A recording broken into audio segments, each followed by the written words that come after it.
Hello, welcome back to another episode of Momentum. I'm your host, Big Les. We're going to get stuck into this week's episode. You'll obviously notice that there is no Jakey on today. He has some important stuff to do with RNC. They're setting up for the next Run Nation, so he's doing a lot of work behind the scenes with the crew there. Sandor Earl, a couple of others. To get that all up and running. So he'll provide a couple more details when we get him back on the show next week. But we're going to get stuck straight into things. Obviously, Origin unfolded. We've had all of the other podcasts, I guess, react to it now. We're going to have a little bit of a reaction to it. We've obviously got our own reaction on Big Les's League if you want to go over after this and give that one a listen as well.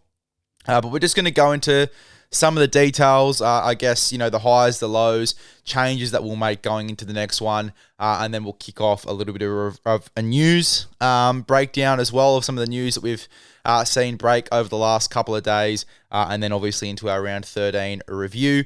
Make sure to go ahead as well, on-track meals, code MOMENTUM for 10% off all on-track meals.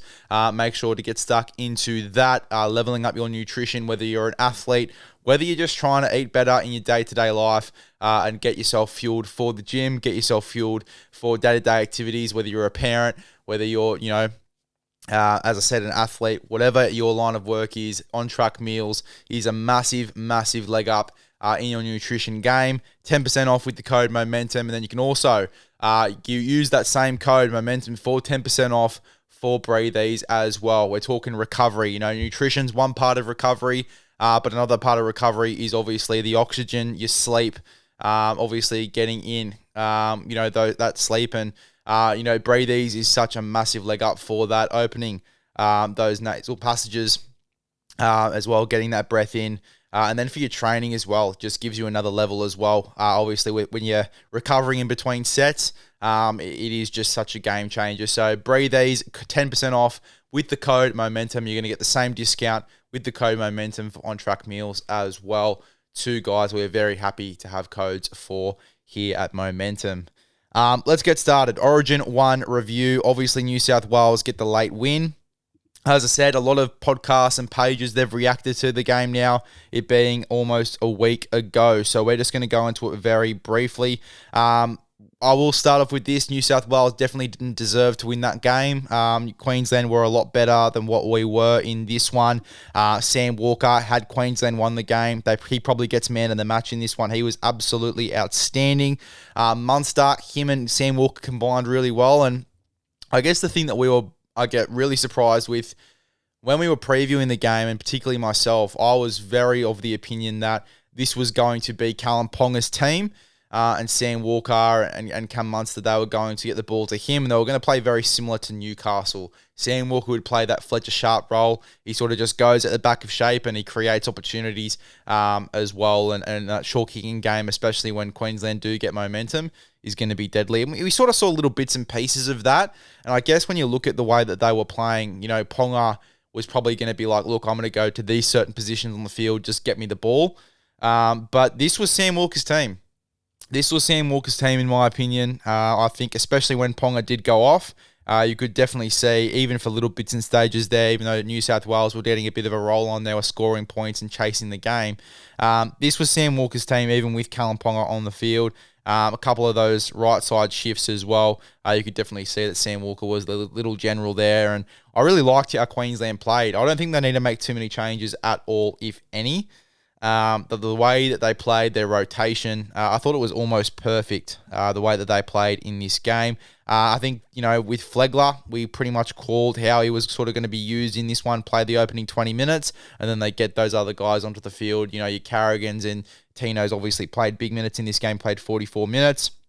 Carrigan got 48, so you get those other mainstays in this Queensland side to play those big minutes. But it was awesome to see Flegler back in Origin as well, and obviously scored a try under the post. I thought Tino and Paddy Carrigan both played well in Origin. Paddy Carrigan's obviously got a syndesmosis injury, so it'll be interesting to see if he is available for Game 2. It sounds like he might not be, so they might have to make a change there. It was interesting to watch. They were chasing the game, the back end. They put Liero on in that last 14 minutes. I'd argue that if Queensland were up big, they probably don't use Liero. I think he probably doesn't get used. I think they may be using Ezra Mam instead just to get a bit of flow, or they probably don't use the third interchange, really. Britton Nikora, he played a really good role coming on for Ruben Cotter on that right edge to protect Sam Walker defensively, and then Cotter moves into the middle. I thought that was a smart play. I actually liked the dynamic that Max Plath had. He also played 63 minutes in the middle of the field as well. But just the leg speed that he's able to generate there, playing a pretty similar Cam Murray role, I really liked it. As I said, before the game and even at stages during the game, it was almost like I was watching it and, thinking, this is what we could have had through the middle with Cam Murray there at 13. And when Cam Murray came onto the field, we got that, but why not have him starting? I think you've got to start Cam Murray. I think it's a pretty commonplace opinion across a number of different pages, podcasts, what have you, that Cam Murray should be starting. And we said it in the preview, we've tried and tested the experiment of Murray off the bench. Murray is an out-and-out starter at the rep level. So I think that's probably a change you see get made going into Game 2. I thought, Murray was good. Radley was outstanding coming onto the field for New South Wales as well. I thought that Ethan Strange was a massive addition. I've heard a lot of chat about him going back to the bench and Moses starting at 6. I think you're fucking kidding yourself if you think that Moses should be coming back at 6. I know that Moses has won us Origins, won us the series, obviously, in Suncorp, and, has had some great games in the New South Wales jumper. But him and Cleary, particularly last series, they just don't gel. They don't gel well for me. And I almost feel like that Cleary doesn't have the level of confidence next to another halfback. If Moses was playing the other night, Cleary doesn't have the confidence to kick that 40-20 and break the game open like he did, in my opinion. I feel like having another halfback there, it's sort of a psychological thing. I can't really run the game on my own. I need another halfback there to take pressure off the kicking game and stuff like that. Whereas when you've got an out-and-out running 6 like Strange in there, this is undoubtedly Cleary's side. So I feel like Cleary felt that in the back end of the game. He has the confidence to kick that 40-20. And obviously, get the game by the scroll balls as well. Had that kick for Hudson Young for that try, kicks the 40-20, kicked for, obviously, Tedesco. And a lot of people said, that was a set play, though, and it was Tedesco doing a lot of work in the air. 100%. Does take a lot of fucking skill to put that ball right in the perfect spot for Tedesco. I think you've definitely got to take your hats off to Cleary there. Massive performance, back into the game, getting the job done for New South Wales. That's why he was the man of the match in this one. Had he not had that moment, and Ethan Strange maybe just, has an absolute blinder, sets up a couple more tries, I think Ethan Strange is probably the man of the match for New South Wales. He was outstanding when he came on. He scored a try, nearly scored 2, had 1 taken off him, 135 run meters, 2 try assists. He was an absolute beast in this game, Ethan Strange, and I think, as I said, you are absolutely kidding yourself if we are not putting Ethan Strange at 5'8" for Game 2. I think you've got to. I think that Moses, I'd be putting him on the 6-man bench as cover. I certainly wouldn't have him coming into this halves pairing. I think you've got to stick with what works, and I think what can work for us going into Game 2 is Strange and Cleary, in the halves. I think that is the way you've got to go. Now, I've heard some chat around Stephen Crichton that AC joint injury is flared up after the Tigers game. I'm not too sure if he's going to be available for Game 2. I know there's a lot of people taking him out of the side. I'm probably one of those people, to be completely honest. As much as I love Critter and he's great in the big moments, I just feel like, with that AC joint injury, it looked like it was troubling him in game as well. You think about the try saver that Cooler had on Rob Toyer one-on-one. Rob Toyer bounced off Critter and got past him quite easily before it got to the point where Tola Cooler had to make that tackle to save a try. So, for me, I just feel like Critter, Latrell's obviously not available, and this is going to play into it as well, but you've got guys like Casey McLean who came into the Origin arena and literally made it his own. I think you've got to go down the way of a Casey for Game 2. You had Burton in the squad. He's an option. I just think you've probably got to go in a little bit of a different direction. Even in moving Tolu Kula back to his natural position in the centres and having Casey outside him on the wing, I think you've got to definitely look at those as options for New South Wales in Game 2. But yeah, look, if Critter does get picked, I wouldn't be shocked. And I love Critter because he's a game breaker and he can do great things. I just feel like, as I said, defensively, it's not so much the errors for me. There was errors coming out of yardage. You made a couple of errors in this game, which cost us in key moments, particularly coming out of yardage. But that's not the key reason for me. The key thing was defensively, that shoulder looked like it was bugging him, and there was a couple of times where players, including Rob Toyer, got right past him, and then Tolu Kula or another player had to come across, or he had to make a secondary tackle just to get that player down. So it's more so the defense for me that's a bit of a worry with Stephen Crichton. And if he does get rested for this game, even if he comes into camp again and says that shoulder is sweet, I am probably having Critter on the 6-man. I don't think that I would have him in the starting side, unfortunately. I just feel like that shoulder could be a little bit of a liability, especially if, Queensland come out in game 2, we pick a similar side, and Queensland go on a bit of a rampage and score some early points like they did. They get the momentum like they did through the middle. Then, Critter, I don't think is at this stage with that shoulder up to, putting a stop to that. He wasn't in game 1 because, as I said, Toyer gave him a bit of trouble on that centre matchup. Staggs was good. Staggs was pretty good. Brian To'o, other than the errors coming out of yardage, he was pretty solid in regards to his yardage carries, especially in the second half. In the second half, he was a lot better. Made, I think, 1 error in the second half. I'm willing to forgive Brian To'o for that because I think it's the only bad game he's had in Origin. So I'm willing to put that to the side. Addin Fanua-Blake for me. The stats look okay. Like, he went solid. I'm not too sure if I'd be very confident in putting him back in there again. He's a guy I'd potentially take out. I think that they won't. I think that they'll probably have him off the bench, move you into the front row with Payne Haas, Murray 13, and then Addin Fanua-Blake comes off the bench. But we will have to wait and see. I think there's every chance he plays again, which I'm not too opposed to as well, because I know what Addin Fanua-Blake is capable of. And maybe he does just need that second chance. Stefano, it took him a couple of games in Origin as well to sort of get that form, and they stuck by him last year. So I think they'll do the same with Addin Fanua-Blake. Hudson Young, Hamole looked to be, I think it was more so cramp, but they did end up resting him for Manly. Be interesting to see if there is an injury there or if it was just the cramping. Hudson Young was good. I wouldn't be changing that. I think that him and Ethan Strange are just getting that combo back, and I think it would be a bit of a force pending the pack that we do pick for game 2. And yeah, that's pretty much it. Blake Brayley's out. I think Api Korosia comes in. We'll get to our changes, actually. Let's get to the changes. Queensland were great. They were dominant. As I said, Rob Toyer was good. He gave Critter some real dramas. Anyone else we didn't really talk about for Queensland?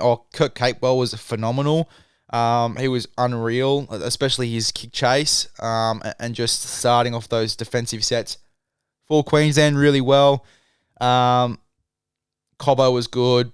Ponga was good before he came off. I think if Ponga doesn't come off, we probably lose that game. Or at least if he goes for 10 and then comes back for that last 13 minutes, I think New South Wales probably do get beat. But a good win for New South Wales. It was probably one of the better Origin games as well, despite, obviously all the controversy and the dramas behind it. The send-off. Did the send-off decide the game? I think it did. Was it the right call? You could argue both ways. But game 1's done. Game 2, let's get stuck into our changes. So, for game 2, what I'm thinking for our changes here for New South Wales, even though there's a lot of people saying that Edwards needs to come in at fullback, I am 50-50. I want to see another week at Clubland before I make that call. As much as I had Edwards in there in game 1 anyway, I still like the fact that, Tedesco is probably the only one that scores that try to win the game for New South Wales. Like, he has the ability to have these massive moments, and I'm just not sure if I want to take him out and put Edwards in. And then if we get into a similar position where we need a guy to win the game for us, we don't have Tedesco there. We've got Edwards, and Edwards can't come up with a similar play. So I've got Tedesco there for that reason, and for the fact that the last 5 to 6 weeks, he has been outstanding. Last week he wasn't that great, obviously against the Storm. But neither was their entire side, really. They weren't moving forward too well, the Roosters. But Tedesco's at fullback for me.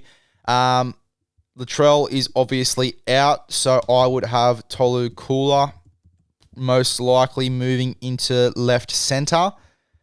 This is what I'm thinking, right? I've either got Tolu Kula at left centre with Casey McLean left wing, or I've got Casey McLean left centre with Jacob Kiraz on the right wing and Brian Toto moving to the left. That's the two sort of combos that I'm thinking. At this stage, I'm picking guys that have been in camp, and that's Casey McLean and that's Tolu Kula for me. So Tolu Kula left centre. I got Casey McLean on the left wing. The only risk, I guess, associated with that as well is you've got two guys that are playing their second game of Origin. For Casey McLean, it's technically his first full game of Origin if he does get picked in that role. So that's obviously going to be a risk, but it's a risk I'm willing to take, to be fair. Like, he was outstanding in the 50 minutes he came on. McLean and Tolu Kula at this stage on the left side. I've got Katoni Staggs and Brian Toto on the right. Ethan Strange has to be a 5'8". As I said, I think that New South Wales will be kidding themselves. Laurie Daly will be kidding themselves if he doesn't put Ethan Strange in that 5'8" jersey off the back of the performance that he had, how well that he looked. The fact he was probably the man of the match for New South Wales as well. He clearly got it for the moments he had at the back end of the game, but Strange was dangerous for the full 80 minutes despite us being on the back foot for a lot of that. So Strange for me, 5'8". Cleary halfback. I think that's the best halves pairing for New South Wales. I think it's going to be the halves pairing for New South Wales moving forward as well. I think you've got to have Strange there at 6. Payne Haas obviously comes back in the front row with Isaiah Yeo moving into the front row. I've got Reece Robson at 9 with Blake Braley obviously out. Had Blake Braley been available, I actually would have had him starting. I just feel like what he offers as well, just with his creativity in and around the ruck. He's an 80-minute hooker. Robson, he's great. He took the sting out of the game 100%. But I think that Blake Braley, for me, is the choice. And I also am bringing Api Coruscant on via the bench. We'll talk about that in a second. But I've got Payne Haas, Isaiah Yeo front row. I've got Reece Robson at 9. I've got Hudson Young and Hamole Olakau'atu in the back row. Hamole obviously pending a bit of an injury concern for him. Murray is my 13, and then I'm going to go Matt Burton, Jackson Ford, Victor Radley, Api Coruscant, Mitch Barnett, and Stephen Crichton. Now, Mitch Barnett / AFB, depending on what they want to do. I feel like Mitch Barnett also is a little bit underdone. He looked a little bit underdone just off the back of he's had a couple of injuries this year, hasn't played a lot of footy, the match fitness isn't there. Coming into the Origin arena, it takes a lot out of you. I feel like we saw that in Game 1. I feel like he'll be better for the run in Game 2, but I can also see them going with AFB instead and giving him another opportunity instead of Origin. I've got Jackson Ford coming in. I think that, they made a lot of excuses and whatnot why they didn't pick him in Game 1, and a year and a half ago, 2 years ago, 3 years ago, he was a fringy for the Dragons and even a fringy for the Warriors when he had just got there. It's only this year where he's really come into form and had this massive, massive run at the back end of last year a little bit as well. Look, for me, Jackson Ford, I think that he will be a guy that gets brought in. I think you've got to go with the form currently. You've got to bring in form guys. I think we've suffered from not doing so in Game 1. Jackson Ford, for me, is there. He's versatile. He can play edge or middle. You've got Radley there for his versatility as well. Burton, for me, on the bench just for his cover. I've named him in that 14, but I don't think he'll get onto the field. I think he'll realistically going to play Barnett, Coruscant, Radley, Ford in this rotation. And I've got Critter obviously there in jersey 19 as well, for him to sort of come in and be on that 6-man. He can cover a lot of positions as well. Fullback, wing, centre. You've got Burton, can cover centre in the halves, can play a bit of a roaming middle role if the game requires it. And, Reece Robson does want to go that full 80, which I don't think he will. But I've got Coruscant in for Braley as a straight swap. I think that obviously Blake Braley, injured, fractured forearm, he's going to be out. I think that Api Coruscant can provide that similar creativity. He's played plenty of Origin games before, so he has that experience. I'm going Api Coruscant. So that's my side for Game 2 for New South Wales. For Queensland, I am going to go Ponga at fullback. I've got Selwyn Cobbo and Murray Taulagi on the wings. I've got Hamiso, Tabuai Fidow, and Rob Toya in the centres. Munster and Sam Walker in the halves. Flegler and Tino in the front row with Harry Grant at 9.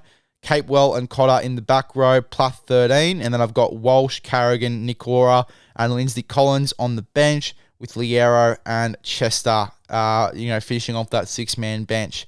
So the main changes are nothing to the starting lineup. That's exactly the same. It's just the bench. I'm bringing Walsh in because, despite Broncos playing poorly the last couple weeks, and that could potentially leave him out of the side, just based off the form and his form since coming back from that facial fracture. I feel like he's a guy that can break the game open for Queensland as well off the bench. They didn't use Mam. I don't think they were going to use Mam. I don't think they will for game 2 either. Walsh is on the bench purely because of the fact that if shit goes backwards for Queensland and they need someone to break the game open, Walsh comes off. And Walsh on the bench scares me a lot more than some of the other guys that they had named there previously. Just with the fact that he can break the game open for you. The rest of the bench is mainly the same for the 4 bench guys. It's Carrigan, it's Nikora, and it's Collins. And Liero's there as well on the 6-man. So there's a world where they use those 4 guys again as well. Carrigan, Nikora, Collins, and Liero. But you've got the option to use a Reece Walsh, who can cover at fullback and in the halves at a pinch. Ponga can obviously shift into the halves and Reece Walsh can go to fullback in a game if Munster goes down or if Walker goes down. And then I've got Tom Chester there because, he can play himself, fullback, centre, wing, in the halves. He can probably cover at hooker at a pinch if you absolutely need him to, but you've got Plath there for that reason as well. I've got Tom Chester because I feel like he deserves a spot. His form for North Queensland has been outstanding. I think he's a guy that deserves to be in camp, and he will be an Origin player in the future, 100%. He'll come in the centres over the next couple of series or on the wing, wherever they sort of need him over the next couple of seasons, 100% Tom Chester. He is an Origin player in my opinion. He deserves to be in this side. So that is my 6-man bench. Chester and Walsh come in for Ezra Mam and Gemat Shibasaki. I just don't feel like Shibasaki's form's been there for him to warrant selection. I know that, obviously he's a favourite of Billy Slater and he was picked last year in the squad. He's probably a really good squad guy, and he is quite talented. The year that he had last year, credit to him, was outstanding. But Chester's been unbelievable, and I feel like with his body shape and the speed of the game, I'd rather him coming in at centre, just with the unpredictability. Obviously, there's a question around his defence. That's obviously the main thing, but from an attacking perspective, and again with how the game is going, I would definitely have Chester in there. So those are my sides for game 2. Let me know what your thoughts are on those changes. Just touching on a little bit of news throughout the week. So Averillo, he has been linked to and apparently agreed to a deal for next year with the West Tigers. It sounds like it is a 2-year deal. I'm not too sure as to the full extent, the details, the dollar figure, all that sort of stuff. But it's a good move for Averillo. I'm not too sure he fits in this lineup though. And to be honest, I'd actually understand the move more had it come with Dream Buller leaving, because I think Averillo would be such a good fullback in today's game. And it's sort of why I thought he'd go to a Perth or a PNG, because he could cover fullback really, really well. I think the good thing about Averillo is the fact that he can cover multiple positions.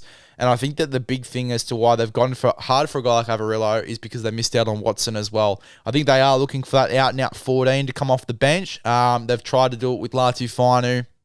They've tried to do it with a couple of other guys in this side. Jock Madden's been on the bench and Latu Finu's been there on the 6-man, and they've both been used at stages, coming off the bench there for the West Tigers, in a bit more of a faster side with the game and how it's going.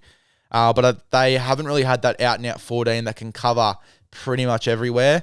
Averillo, for the most part, is that guy. I think that he can definitely cover anywhere in the back line. He can cover in the halves. So just having that cover on the bench is awesome. And then, as well, when Jerome Luai leaves, he can potentially be a 5'8 as well. Now, Jake Averillo, he is 28, I think. Averillo, he's 28 currently. 25. Jesus, he is a bit younger than what I thought. So he'll be 26 when he goes over there. You're still getting plenty of quality years out of Averillo. I think that he would be a great, great buy for the Tigers, just to come in, play that year of utility, and then move into the halves if that's the way that they want to go with him. I think that that's definitely the direction I could see work out. definitely a watch there, Averillo, but that's sort of the progression that I see with him. But again, his utility value there being that out-and-out 14, if they do want to go with another direction, maybe a Jock Madden or someone else in the number 6 jersey, his utility value is through the roof. And I feel like the importance of utilities does go under the radar a little bit with the modern game. Guys like Wishart, Watson, Dylan Walker, Aaron Clark in that 13 role. It is quite underrated with the speed of the modern game. It's the way that the game is going. So, yeah, Averillo, I think, as a 14 is perfect. And then Watson, speaking of utilities, he's set to go to the Dragons for a year and then head over to PNG. Now, I'm not too sure about the length of the deal for PNG. PNG is confirmed. The Dragons isn't yet. There were stages where Watson was going to go to the West Tigers. There was also a chat from the Bulldogs about wanting him as well. But it sounds like he is set to go to the Dragons as well for 1 year and then head over to PNG for a multi-year deal. Really good pickup from the Dragons. Again, you talk about the utility value. You've got Damien Cook obviously leaving to go to the Super League next year. Jacob Little's going to go to 9, obviously. I think Watson comes straight in at 14. He can play lock. He can play in that 9 position if Little needs a rest. So I think that is perfect. It's exactly what they need. And if I'm looking at that as well, compared to, Connor Mollars on the bench or someone else on the bench, I think Jacob Little can look at this move with a lot of confidence going, they're actually backing me fully in the 9 role. And then only using Watson if I need a spell or to come on in that 13 sort of role. Potentially even just to play 13 as well, because they haven't really had an answer there. It's been Hamish Stewart at stages this year. It is also currently, they've chopped and changed. Ryan Couchman's there at the moment. So, they have chopped and changed there a little bit. This Dragon side in regards to their 13. I love Rauchman off the bench as well. Ryan Couchman, I thought the impact there off the bench with him coming on around tied forwards and then joining his brother there, but 2 more mobile middle forwards, I thought was really good. But, Watson can be that answer at 13 for them as well. Or even, as I said, just coming off the bench in that 13 role, similar to Dylan Walker at the Parramatta Eels, and just providing that leg speed could be a real masterstroke as well. For the Dragons, even if it is just for that 1 year. All right, I think that's all the news. That is all the news. It's a good move for PNG. I think for PNG, he will definitely be playing 13. Let's get stuck into your round 13 review. We'll kick off with the Sharkies defeating the Manly Seagulls. Big game here. For the Cronulla Sharks. I had Manly winning. I thought that Manly would dust them. The Fozball, all that sort of stuff. We've seen a little bit of a defect in it the previous week there. For Manly, they did struggle a little bit against the... not against the West Tigers, but they did have a little bit of a lapse against the I want to say the Dolphins. Who is it that they played a couple weeks ago? I mean, they only won by 2 points against the Titans last week, but there was another game before that. I think it was the Dolphins a couple of weeks ago where they had sort of struggled a little bit. But Manly, they lose. One of their only losses in the reign of Fozball. The only other loss being against the Penrith Panthers. So I think they can still hold their heads pretty high here with how well they're going after sacking their coach. But look, Manly, they definitely played well in the second half. I think that they sort of got back to their ways in the second half. They started offloading the footy and playing some decent footy, but that first half was pretty poor. They really tried to play it too safe, and the Sharkies just blitzed them. They played a lot better. Trindle had a really good game. I thought that Nawai Puru as well in the halves. He looked good running the footy. Jesse Colquhoun, really love him off the bench, just coming on in the middle. I loved him at 13, but even off the bench, he's defending really well. McInnes as well, 44 tackles, 0 missed. Really getting back to his footy in that 13 jersey. I really thought there was a world where McInnes would move into that Dylan Walker role and Colquhoun would play the majority of the game sort of in that 13 as that mainstay and play the big minutes. Still got through 40 minutes in this game and had a really good one, so this definitely works for them. Sifa Talakai was pretty damaging for his stint as well. Just some really tough carries coming on for that 25-odd minutes. Billy Burns was good as well. He ended up starting in the second row, played there the full game, and Teague Wilton actually came on in the Teague Wilson actually played front row in this one. Nikora obviously got taken out, rested from Origin. They played well. Billy Burns obviously scored 2 tries. He looked very, very good and has been good for them. And it's such a tough one, right? Because Billy Burns should be starting in this side. Teague Wilson is a starter. Britton Nikora is a starter. They've really got that headache. And I think just with Billy Burns and I guess his versatility as well, he can play a little bit of middle if you absolutely need him to. Obviously does really well on the edge. And I think even for the Dragons, he did have a couple of games at centre. So just his versatility, I think he's a victim of a little bit there. And, they're throwing him on the bench as a bit of cover. But I also think you just got to have him in first grade as well. I think he's forced his way in. And then when, guys do have injuries and he does get that 80-minute spell at number 9, back row, number 9, at back row, he fucking kills it. He has a really, really good crack. Hazleton was good in this game as well. Played some big minutes. Toby Rudolph has been great. And then Fanua Blake, definitely a big bounce back from State of Origin, where I didn't think he had the greatest of games. I thought he looked really, really good in this one. Mulatalo was good as well. I thought that Will Kennedy had some really nice moments as well, particularly when they tried to kick him into corners and even some really good kicks by Fogarty to try and get him just before the goal line, and he had to sort of backtrack back and got trapped in the goal line. There's a couple of times where actually got around a couple of defenders and managed to get out and make another 10 metres as well, get out of that in-goal area. So Kennedy just showing off his experience there. I've heard some word now that they are really trying hard to re-sign him. They've just re-signed Sam Stonestreet, which I think was coming of obviously after the Sione Katoa move, and Ramian obviously leaving next year as well.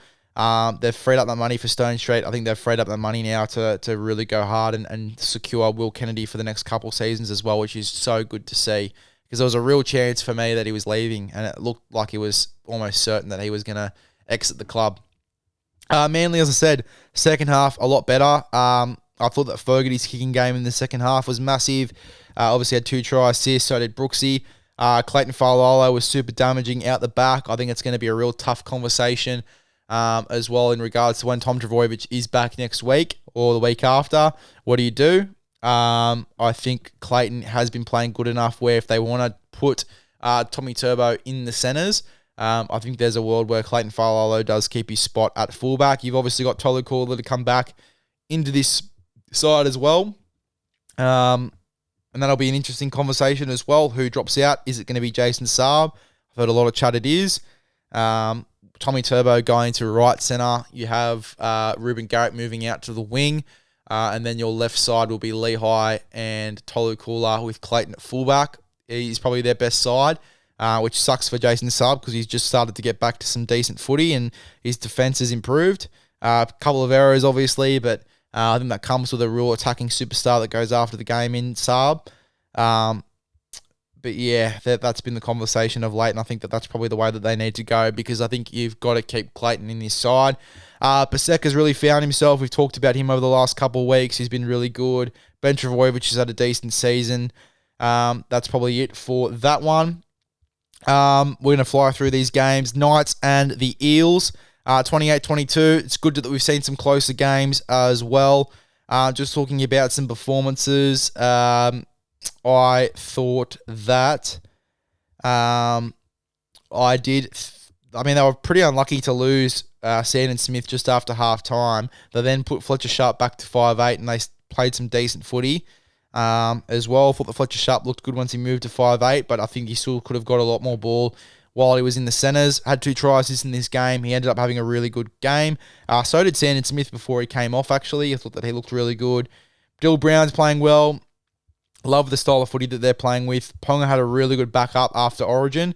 178 run meters from 21 runs. He was very good. Jacob Saifidi, solid response after not being played for the Blues in Game 1. I thought that Trey Mooney had a decent first stint there. Matty Croak has been playing some good footy. Dylan Lucas had a blinder, 2 tries, 156 run meters, had that long-range run there, 46 tackles, only 1 missed. He's playing good footy as well. Wouldn't be shocked if he joins the main bench for New South Wales.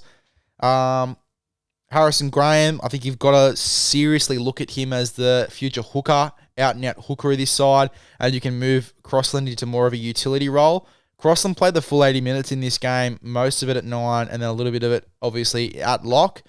I'd be moving Crossland to a bit more of a 14 Dylan Walker type role and having an out-and-out 9 in Harrison Graham there full time. I think you've just got to maybe bite the bullet, but I also do like the dynamic of Crossland taking the sting out of the game and then, obviously having Harrison Graham playing some minutes there and really just going skits around some tied forwards. That try that he scored was insane.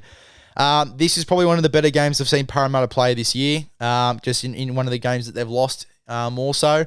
Obviously, they've had better games for games that they've won, but this was one of the more resilient performances that I've seen from a side that lost.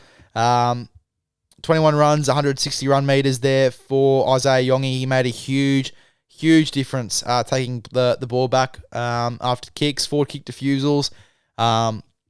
Dry assist was very silky. Volkman looked good in that 7 jersey as well. Volkman and Papali'i, I thought, had good games there in the halves. Jack Williams, I mean, what a performance from him, playing 74 minutes in the front row at skipper. Shout out to him. Was an unbelievable knock. Dylan Walker's roll off the bench. It's good to see him back off the bench. It suits them so much better. I thought that Harrison Graham was solid when he came on. He was doing a lot of defensive work.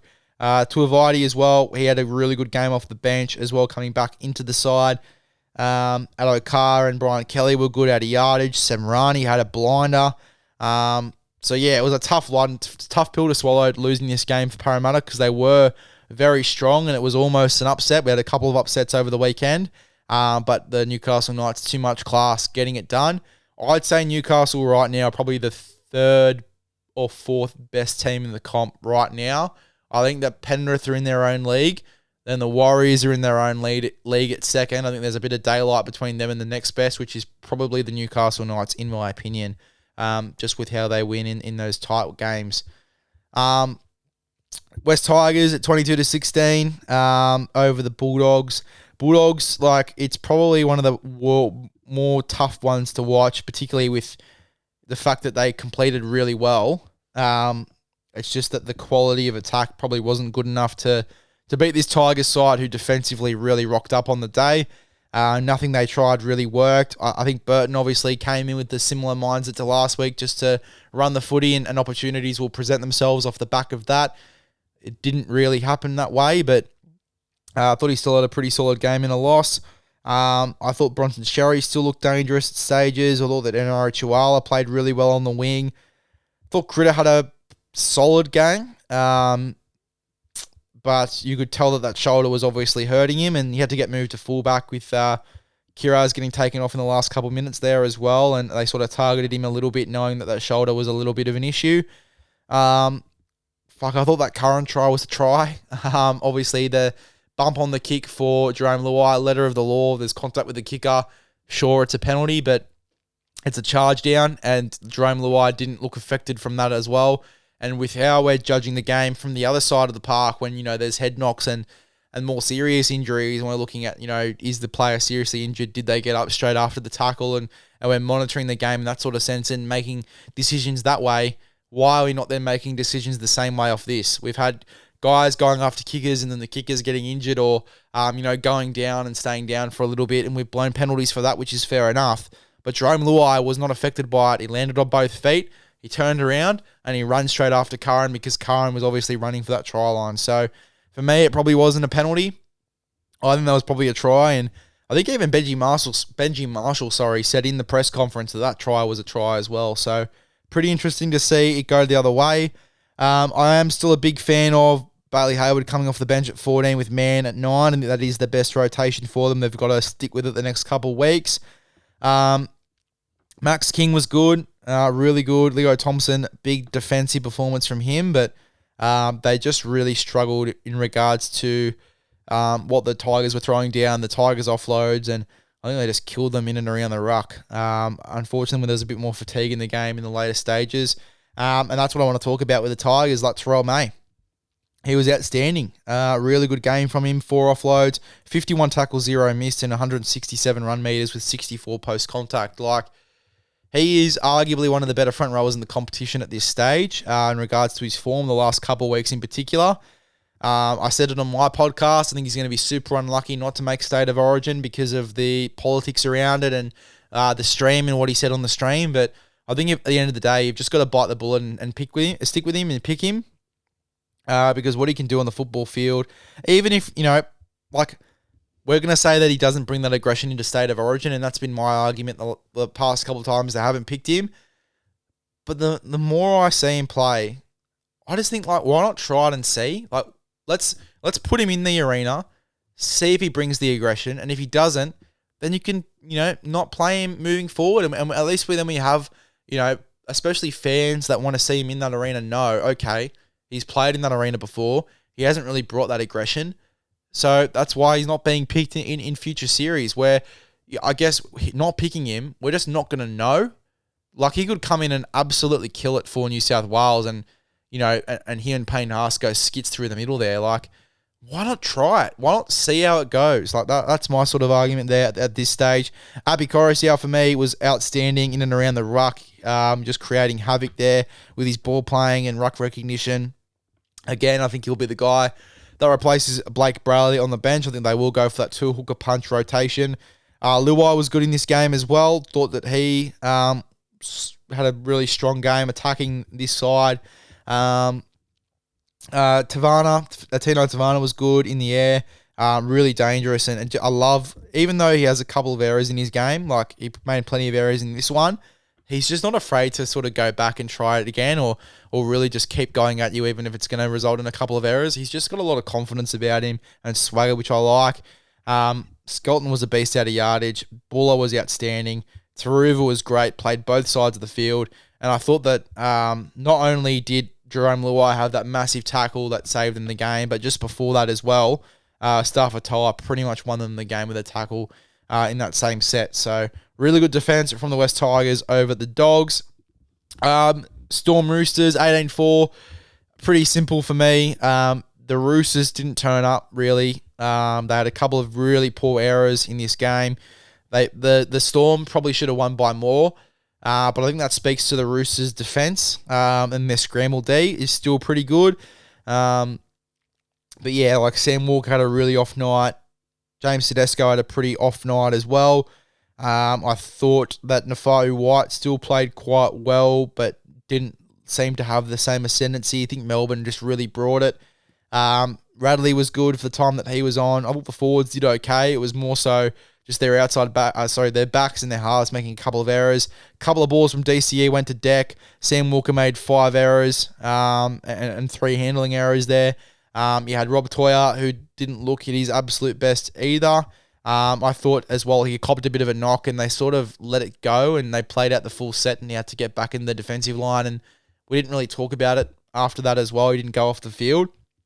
What I will say, positives for the Roosters, Hugo Savala's defense in the centres has been outstanding and I think that Billy Smith has lost his spot. I'm going to say it right now. I think that moving forward, until Hugo Savala moves into the halves, maybe next year or moving forward, this is Hugo Savala's spot. Now, Rob Toya at centre made 30 tackles. He missed 4. I mean, that's pretty unbelievable as well, that how much they went after him. Hugo Savala made 20 tackles and didn't miss 1 as well. So the defence on the edges was still pretty solid. Again, that talks to the scramble D in this game and I guess how much footy that the Melbourne Storm were throwing at them and how well that they played Melbourne. It was just the Roosters. They still scrambled hard. They kept the game to 18-4. And for that, I think you take maybe 1 or 2 positives there for the Roosters. But I think it was attacking-wise, it was one of their worst performances this year for sure. For the Melbourne Storm, Farlongo was outstanding. 24 runs, 325 running metres, 3 line breaks, 6 tackle busts. He is just an absolute animal. Munster was really good as well. Had 2 line break assists, 7 tackle busts, 111 run metres. Really good response after losing a game of Origin. Hughes was good. Stefano, probably his best game of the year. 20 runs, 182 run metres, 72 post contact, 7 tackle busts, 28 tackles, 0 missed. He was a beast in this game. Josh King was good. I thought that Trent Liero was a lot better in this game as well. After only getting a couple minutes in Origin. Cooper Clark was great as well in the second row. He just brought a lot of mongrel as well. I prefer him in the middle, but he was good. Lasardi was good as well. That looked clunky on that right edge at stages for the Storm, but when they did get it working in that second half, Lasardi was very dangerous. The Dragons get their first win of the year. I know that Jakey probably would have liked to have been here for this one, but the Dragons, they do get their first win of the season against the Brisbane Broncos, 30 points to 26 for this game. The Dragons, let's talk about the Dragons first. So much better for the Dragons. They completed at 81%. I made 11 errors, which is still not amazing, but so much better from this game. The offloads in and around the ruck, I thought were a real difference in this one. Just trying to bring up their defensive stats as well in regards to missed tackles. Where are we? Tackles made. Missed tackles, 28 to 36, so it's not too much of a disparity there. 89% efficiency, still pretty good there from the Dragons, but just looked a lot better. Looked a lot more physical. Definitely troubled the Broncos in and around the middle part of the field with the offloads. I think that was a massive difference.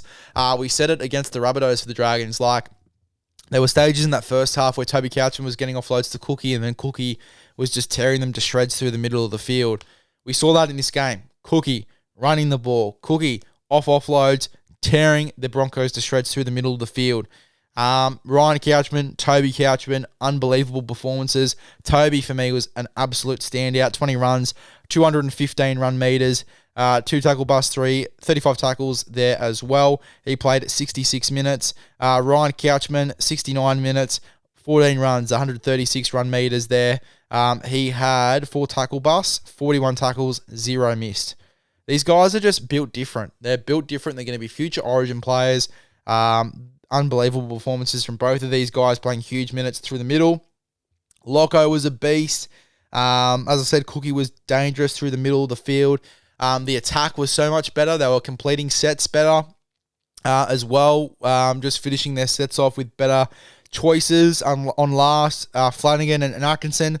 Atkinson was clearly the 7 in this side, and Flanagan was playing more of that 6 role that we said we really liked from him, and it actually worked. They played really well.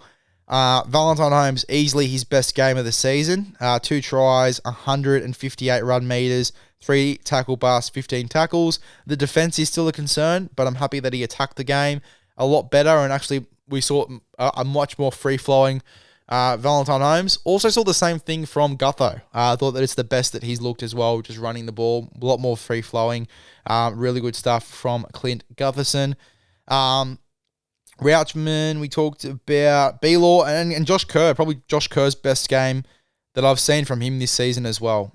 Really dangerous in and around the middle of the field, having impact with his runs. He only played 14 minutes, but that's all we really need from Josh Kerr as well. Off the bench, just coming on and having that physicality.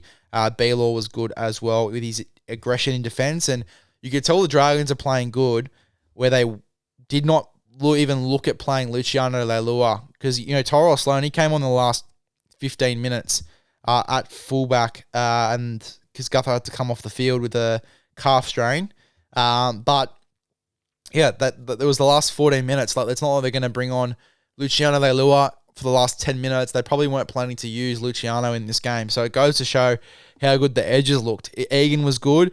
I think Hamish Stewart on the edge, that's his new home. He was really good there. Very dangerous as well, chasing kicks and a bit of an aerial threat there as well. For the Broncos, shit performance. It was really poor, 68% completions.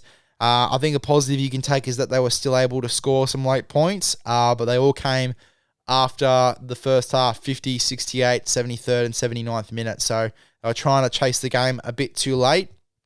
Walsh was pretty good under the high ball, but didn't really offer a lot attacking-wise. Not until not until the second half, really. I thought that Staggs was pretty solid in this game. They probably just needed to sort of lean into him a little bit more.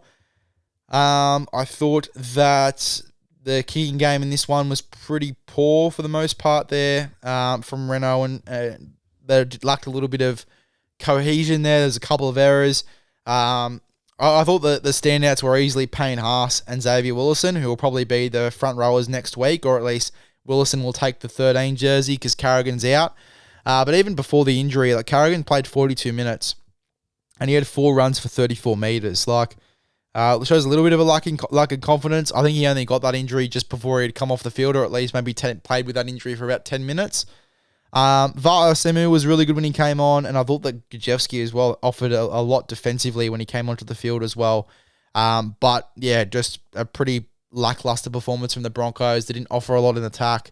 And obviously the Dragons really swept them away in that first half and held on defensively for the second.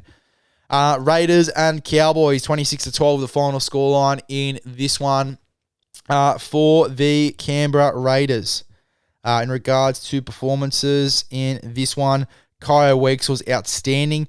The Raiders just came out with a real fast intensity, and it just blew the Cowboys off the park. They probably weren't expecting it from the Canberra Raiders, but they come out, they play super fast. Kaya Weeks tears them to shreds. Ethan Strange plays one of his better games as well. Really good game and response after Origin. Ethan Sanders was unreal with his kicking game in this contest. He was very, very good. I thought that Tamale and Savage out of yardage were outstanding. Both of them scoring tries in this game. Oh, sorry, Tamale didn't, but Savage did. Savage nearly scored 2. Seb Chris was the one that actually scored 2 tries in this game there. In the centres. But Tamale had a really strong game. Should have probably scored a try with how well he was playing. There are still stages with Tamale where you can see he's lacking a little bit of confidence, but in this game he was a lot better. Made 3 errors, sure, but his work out of yardage and most of those errors are really coming, taking risks in attack and going after the game. So can't really judge Tamale for that too much. The Bra and Tarpanay were both outstanding, playing big minutes in the middle. As their best game without Papali this year by a country mile. I thought that Hudson Young was good. I thought that Hosking was good as well. I thought that Atamariota did really well off the bench through the middle of the field. I didn't like him on the edge. I thought that in the middle, coming off the bench, he was a lot better. And Smithies as well had a good impact off the bench. They just had a real good roll on through the middle. This Raiders side, and as I said, with how fast they were playing, they really threw the Cowboys off guard, and they didn't really recover from it too well as well, especially with the 6 agains and again how the game goes. The Cowboys really did struggle to get themselves back into the game until, I guess, the later stages. Liam Sutton scores in the 25th minute, I think it was. But then we didn't really see a lot from the Cowboys after that. And again, a couple of errors, some really key errors and costly ones. And they were in defence for quite a bit there with the 6 agains. Clifford was kicking them to death. Clifford had a decent game with the boot. But Sanders was kicking the Cowboys to death at stages as well and putting them in some really tough positions. And the Cowboys just, struggled to get back. I thought that Talangi had a really good game. He was definitely a standout for me in this one. Just really good out of yardage on those play twos. I thought that Helam Lukey was really good as well. He was one of their standouts. Obviously scored late. And then I thought Matt Lodge, starting at 13, he played quite well, and Colin Hess did well when he came onto the field. He had to play a lot of his minutes on the edge as well. I think McIntyre had to obviously have a bit of a spell there, so Colin Hess played the last couple of minutes on the edge. But, both of those guys playing close to 80 minutes, you've got to definitely give them their praises there. Taumalolo was decent in this game as well. As I said, I think they just really struggled to come back after the way that the Raiders had started the game and the way that they were attacking the game.